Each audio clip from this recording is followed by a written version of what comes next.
The biggest challenge as I see it is, first of all,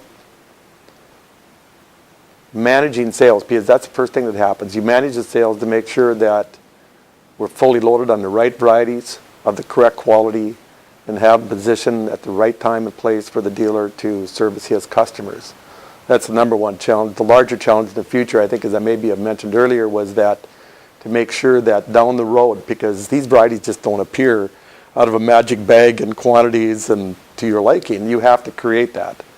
So that takes timing, and some of the new varieties we're dealing with right now, there might be 4 or 5 pounds. So you have to figure out, when do I need this to bring to the market? Will it fit the market?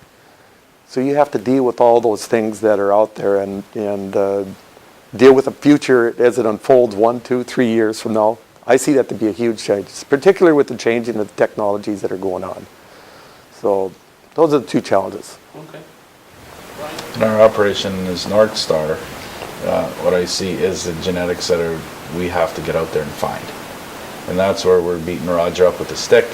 Nice. You know, and Dan is part of our organization also. Hogstead, he's out of Wanamingo, Minnesota, and he's working with these people also. That is going to make us succeed in the future, or possibly go away. And that's not where we want to go. Right. When you're number one, you want to stay there, Right. and that's how it's going to happen. Perfect. So that's the biggest challenge I see. Great.